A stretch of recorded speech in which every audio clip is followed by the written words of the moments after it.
Welcome to the Lila Life Show. I'm your host, Linda Andrews, and you've tuned in to the right place to up-level in your life and business. Enjoy the show.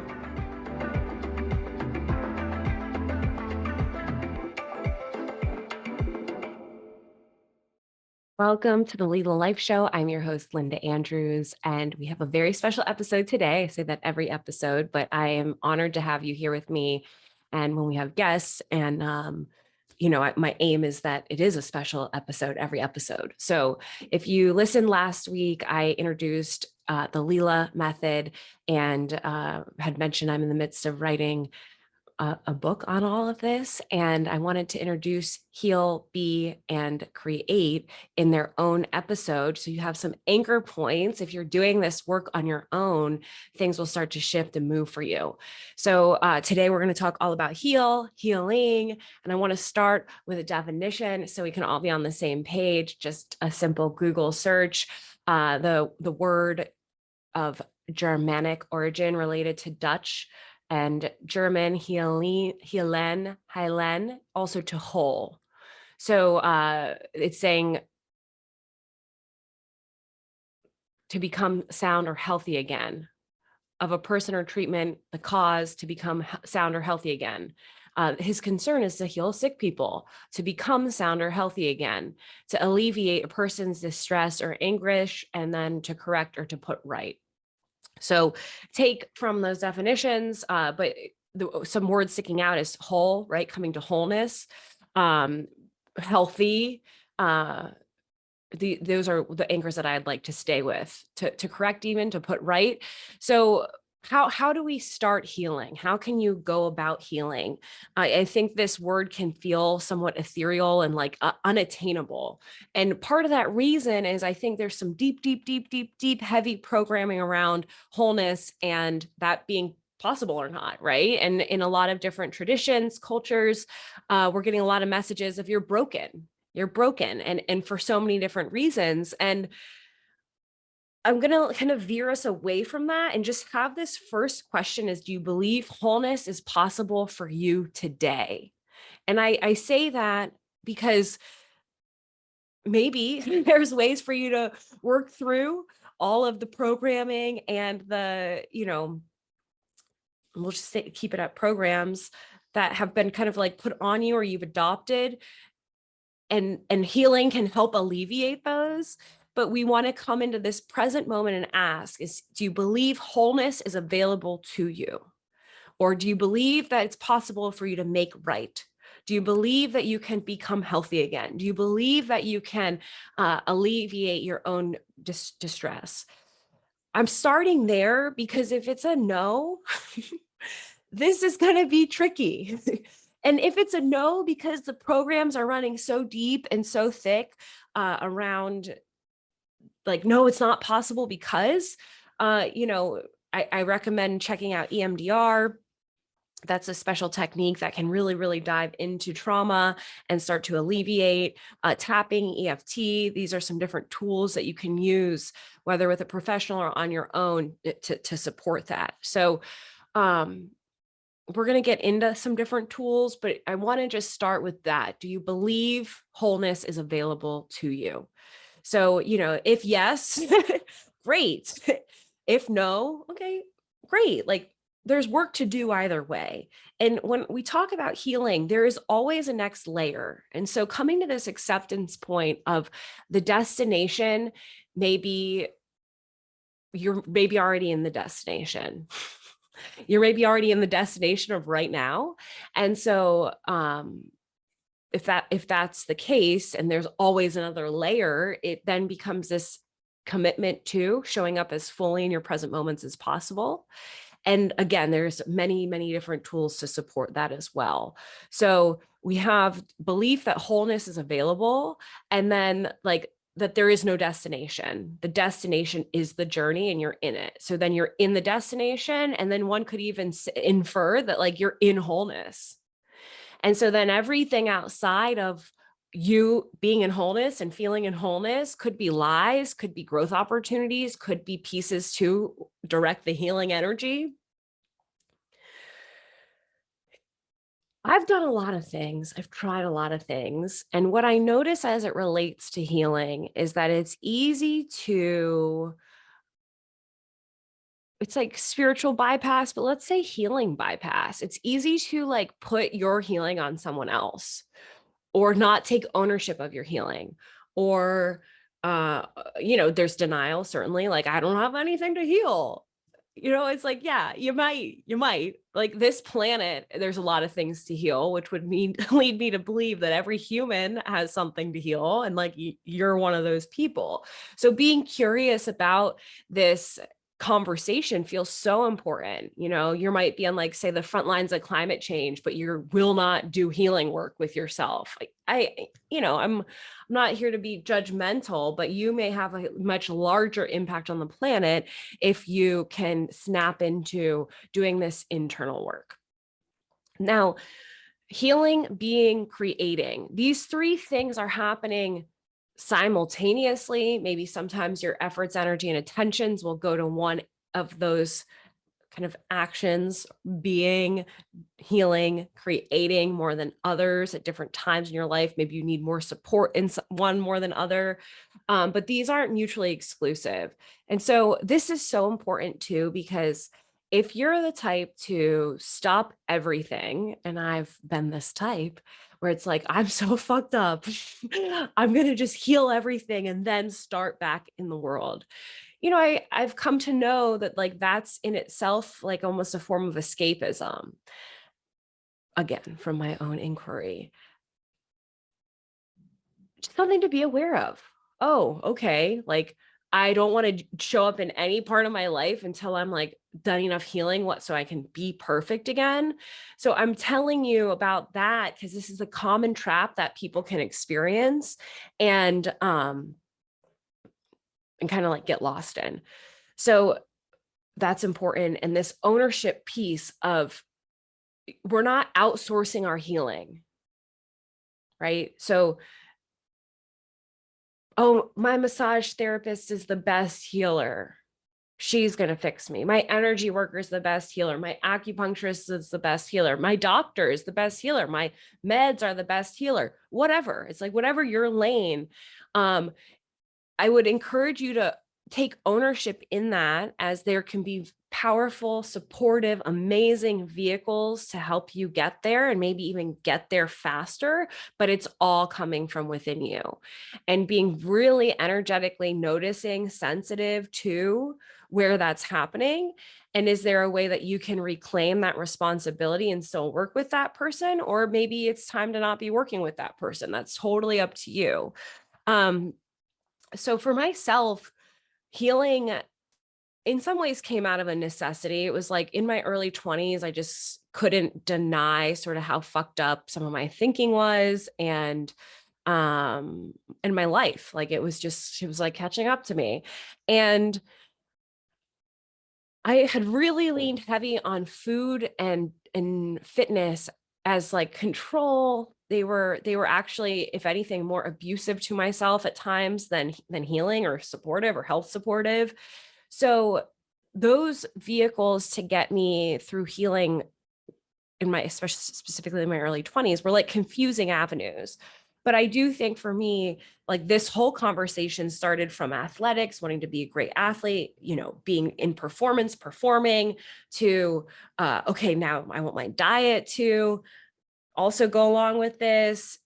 Oh man, I'm really stressed, getting into meditation. And then it was just like, oh my God. And the rabbit hole of healing began and continued and unfolded. So I was reading, I love to read, and I was reading a Joe Dispenza book. I was looking up like social media addiction, and this was in 2000 and I want to say 11. So there wasn't like a lot of writing about social media addiction. Everything was still pretty new, but I could feel like kind of like an obsession with a feeling of the tools. I could tell there was an addictive tendency, and I honestly was like scared because I wasn't feeling good, and I was like, oh my God, this is so addictive. And his book, the Joe Dispenza book that I found at this moment, I'm looking up the name of it. Of course, I can't remember the name. I can see the title like it's in front of me. It's the white one with his blue body on it. Joe Dispenza book. Thanks for entertaining me while I look this up. Okay, I thought so. Breaking the habit of being yourself.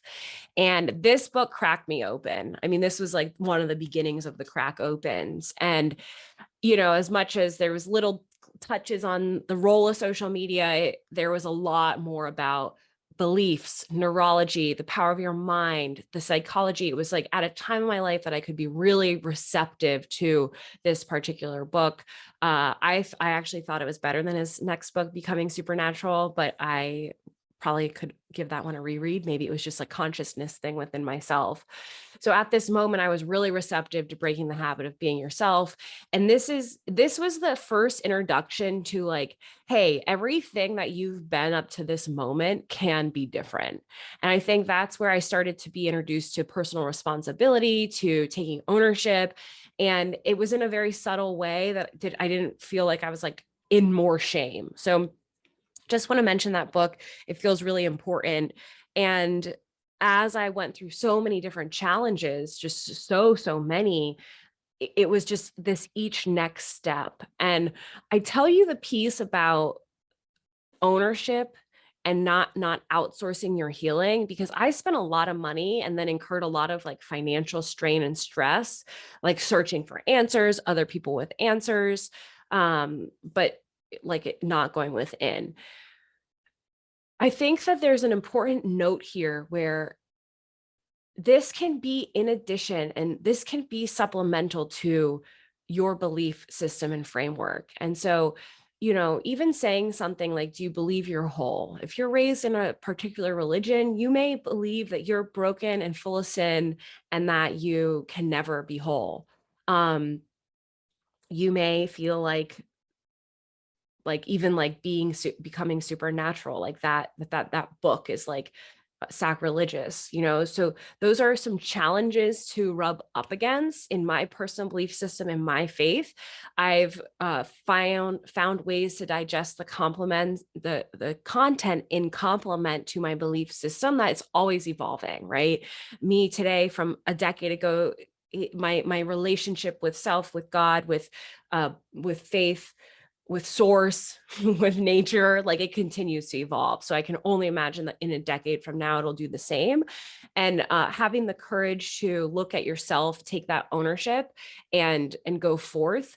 You've heard me talk about dual and non-dualism. This is a topic that I get really curious about. And I think like early Christianity, or even like pre-Christianity, some of the teachings may have fallen more in that non-dual lens, which sort of like disrupts all of these patterns. And so this question around, is this supportive to me?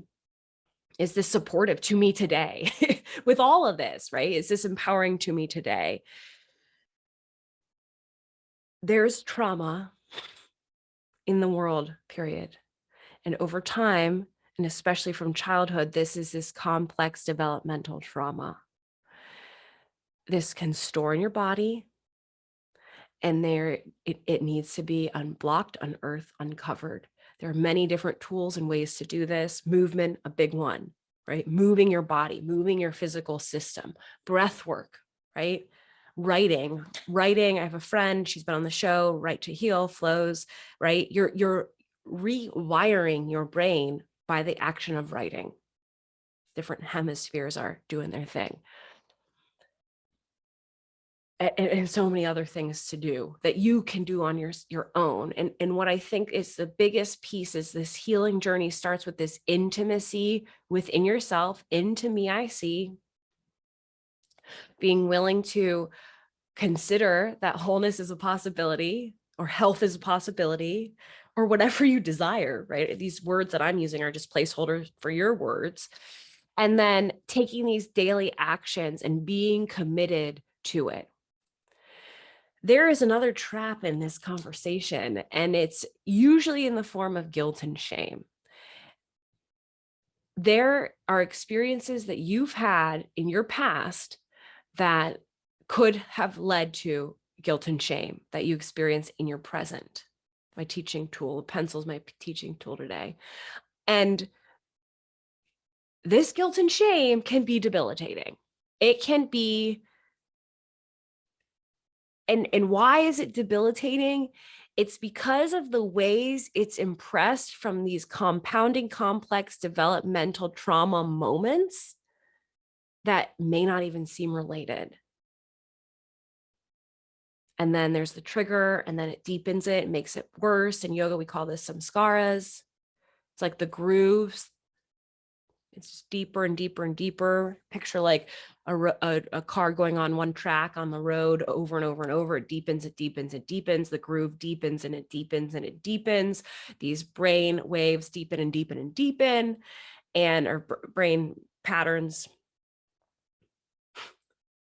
Talk to someone who actually knows what they're talking about for all the actual language. I'm just going to give you the concepts. And then you are finding yourself in these debilitated moments in your presence. And usually there is a good bit of guilt and shame associated with it.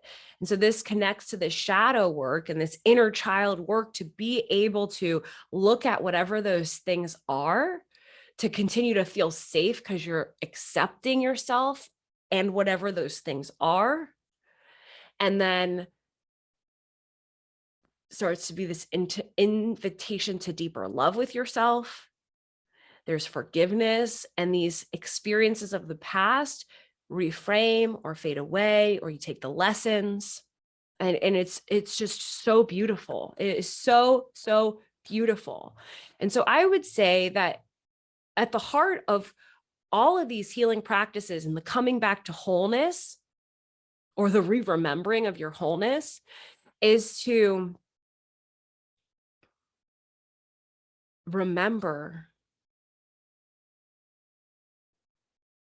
that your past doesn't define your present or future.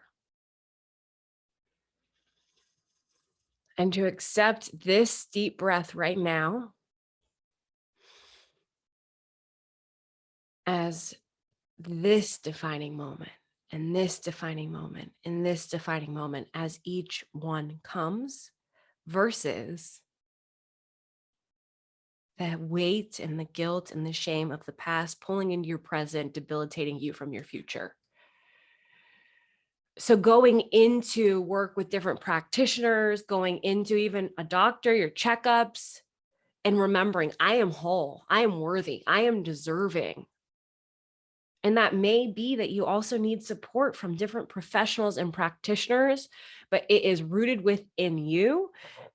This will allow this access to your intuition to increase, enhance 1x, 10x, 100x, 1000x. And what a display of self-trust when there's been times prior to this moment where you've let yourself down, you've abandoned yourself, and you have the opportunity in this moment, in this moment, in this moment, in this moment, in this moment to show up for yourself. And guess what? You are the only person that can do it.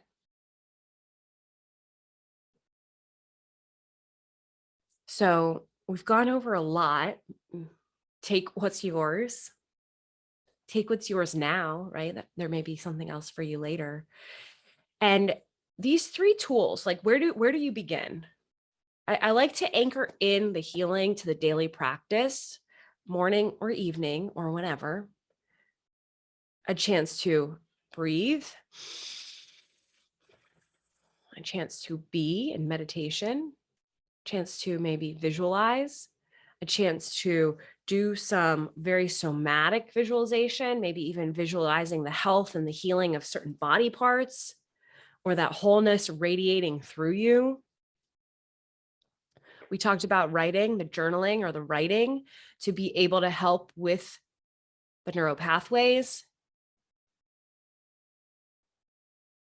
and the movement, actually moving your body.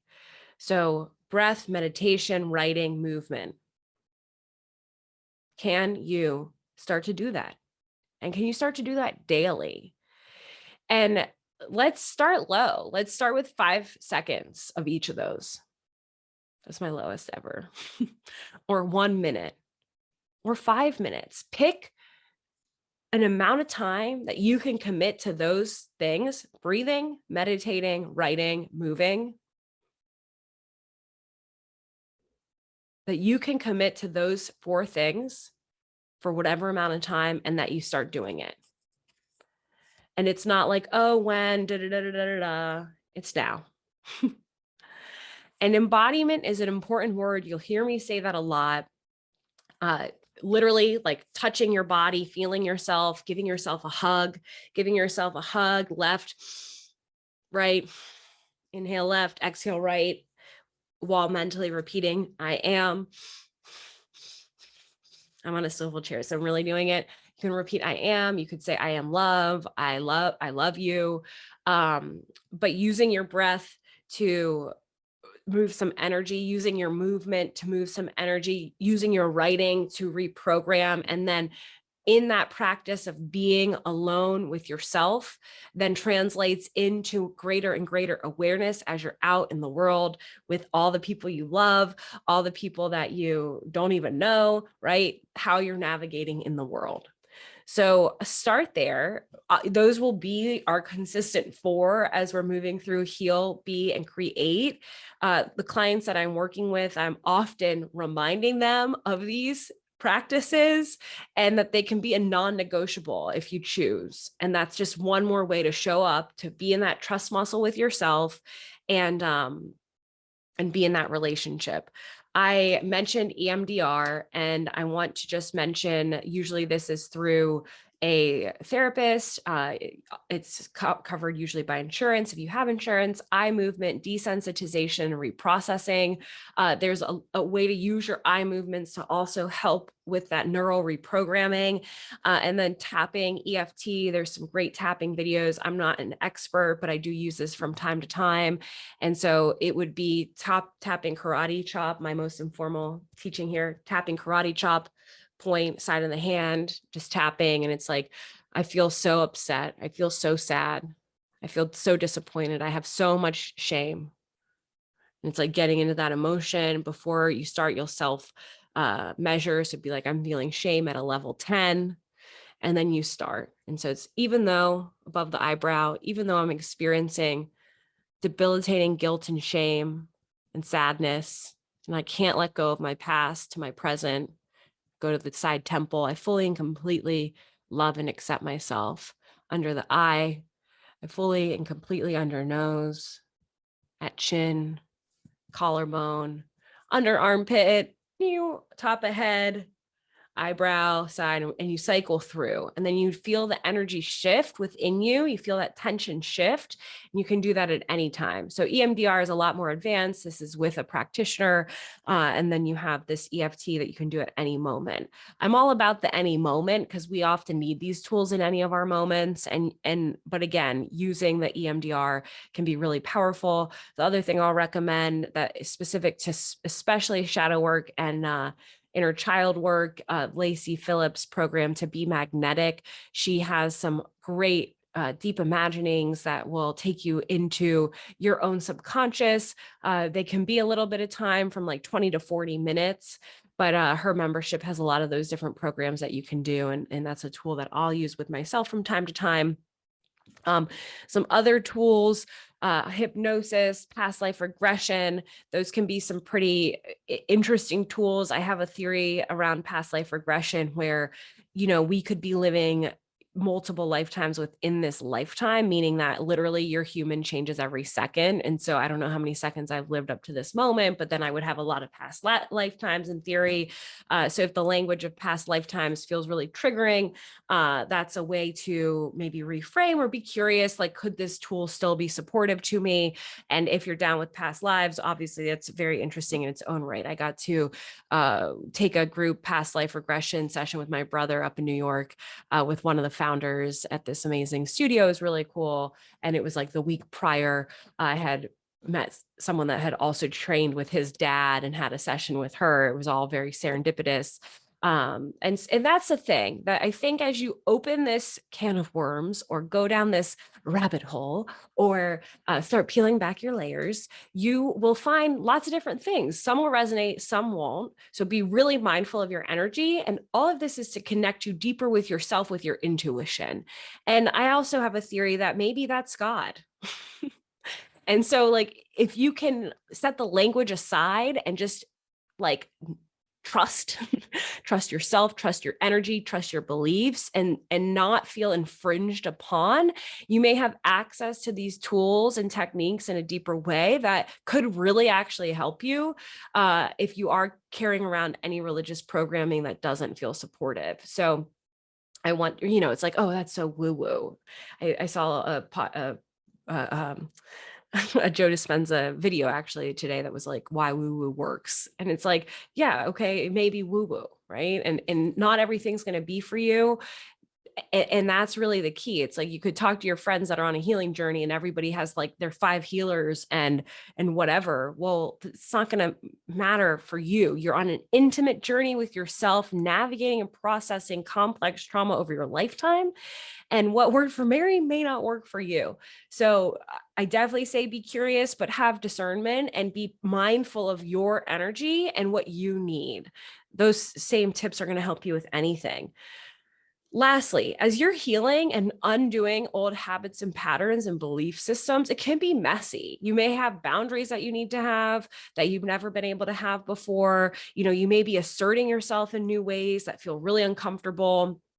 So this whole process can be messy because remember, like you have already been messy. That's why it could be the guilt and shame that you're carrying around. So it's like, oh, I don't want to like, and it's like, well, it can't get much worse than what it was. So like give yourself permission to just navigate, have a lot of compassion for yourself and others and go on the journey. It may feel scary at first. It's like, oh, I can never look at that. And it's like, oh my God, I can look at every single part of myself. There is zero part of me that I need to be ashamed of or afraid of.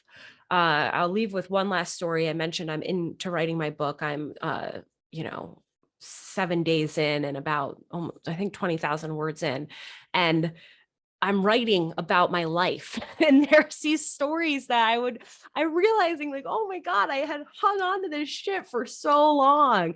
And I imagine that you may be too. And ever since that awareness clicked in and I am, seeing this in the timeline of this book and all these different things, I'm noticing how freaking subtle the impressions can be that have a disempowering impact on me.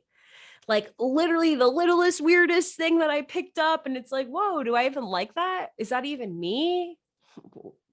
So the subtleties to the programming and to the trauma and to what you've picked up, just being really curious.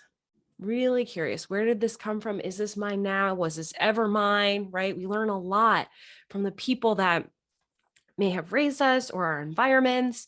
And that's actually where I really want to land this is you could spend a lifetime trying to understand. And I say trying purposefully, like why you're the way you are and all the things that happened. And I can obviously very personally relate to this. And you may never figure it all out. It may never fully make sense.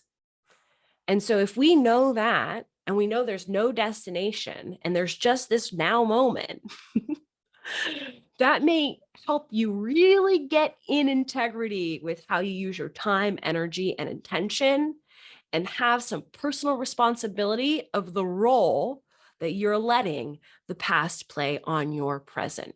That does not mean that there was not devastation in your life or that there was not all the things, all the isms, all the things, all of it. And I have major respect, and to whatever extent I can have understanding and empathy, I do. And there is still this now moment of choice. And I've been a little bit like resonating with 0 point and choice point, these like physics terms, but it just means like the beginning, like the fresh, the now. And if we're new every second, you get those choice points or 0 points in every moment.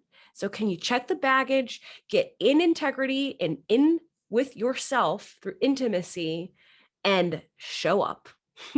And I think you can. And I think that you have some amazing gifts in the world, whether that's through how you show up for your family, through your community, through your business, through anything. So much love. I'm so excited for our next episode of Create. B. We're jumping to B and then Create. So we have Heal, Be, and Create. And it doesn't really matter the order. Like I said, these are all happening at the same time, usually, right, in their own ways. So see what's resonant, see what you're called to at the end of this, which is right now, taking a moment to see like, what's your biggest takeaway and what's one commitment that you can make with yourself? And all these dormant muscles that are within you, it's like, okay, cool. I'm like trying out the new muscle. Like maybe I'll get 100 reps one day, but today I'm just going to get one. And so with that kind of grace and compassion with yourself as you are traversing your healing path. So much love. I will see you next week. Many blessings. Take care. Thank you so much for tuning in. I hope you enjoyed today's episode of the Lila Life Show. Be sure to share, like, and comment. Tune in next week. And if you're not already a member of the Lila Life Collective, you'll want to be. So take a look in the show notes and be sure you sign up today. Have a beautiful day.